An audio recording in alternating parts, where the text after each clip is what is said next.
नमस्कार महाराष्ट्रातील माझ्या सर्व अभियोग्यताधारक बंधू आणि भगिनींनो, सर्वांना श्री स्वामी समर्थ.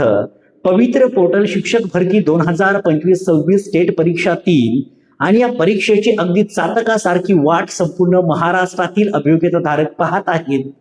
त्यातच आपण जर पाहिलं तर प्रेफरन्स त्या ठिकाणी जनरेट लवकर होणार आहे, पण त्या आधीची जी प्रक्रिया आहे ती म्हणजे जाहिरात अपलोड करण्याची प्रक्रिया. त्या ठिकाणी 31 तारीख होती, 31 तारखेची जवळपास 15 तारीख वाढल्याचं आपल्याला पाहायला मिळतंय. आता प्रश्न असा पडतोय की या ठिकाणी त्या जाहिराती अपलोड करण्याची प्रक्रिया अजूनही वाढणार आहे का?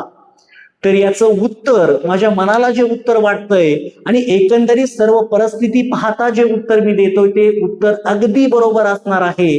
ते म्हणजे त्या ठिकाणी साधारणतः कमीत कमी 8 ते 10 दिवसांची मुदतवाढ मिळण्याची शक्यता आहे. आणि दुसरी बाजू मी तुम्हाला सांगतो, नुकतीच आपण आत्ताच पाहिलं की जवळपास 2400 जागांची केंद्रप्रमुख भरती त्या ठिकाणी 10 तारखेच्या दरम्यान पर्यंत पूर्ण होत आहे.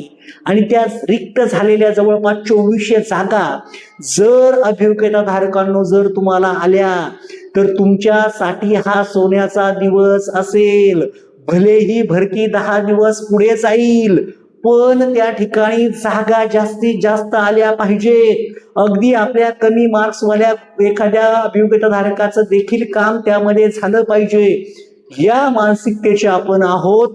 त्यामुळं संपूर्ण जाहिराती जेवढ्या वाढतील तेवढं तुमचं कॉम्पिटिशन कमी होईल, एवढं मी तुम्हाला या ठिकाणी सांगतो. त्यामुळं जर या जाहिराती अपलोड 15 तारखेपर्यंत झाल्या नाही, 100% सांगतो 8-10 दिवसांची मुदतवाढ ही मिळणारच आहे. आणि त्यानंतर खऱ्या अर्थानं आपण जर विचार केला तर मी तुम्हाला दिलेल्या रोडमॅप एक दिलेला आहे की भरती कधी पूर्ण होईल. तर साधारणतः मी तुम्हाला सांगितलं होतं की 30 जून पर्यंत संपूर्ण प्रेफरन्स येण्याची प्रक्रिया सुरू होईल आणि त्यानंतर प्रेफरन्स देऊन तुम्हाला ती प्रक्रिया साधारणतः 15 जुलै पर्यंत पूर्ण करायची. 15 जुलै नंतर 30 जुलै पर्यंत तुमचे सर्व अपडेशन येईल आणि ऑगस्ट मध्ये साधारणतः तुमची पहिली यादी विदाऊटची लागण्याची शक्यता आहे. दुसरी यादीची प्रक्रिया जी म्हणजे विथ इंटरव्ह्यूची पाहिली तर साधारणतः 5 सप्टेंबर पर्यंत पूर्ण होणं अपेक्षित आहे. तर 100% ही मुदतवाढ जरी मिळाली तरी ती आपल्या भल्याचीच असणार आहे, एवढं डोक्यात ठेवून सर्वांनी आनंदानं तिचा स्वीकार करा.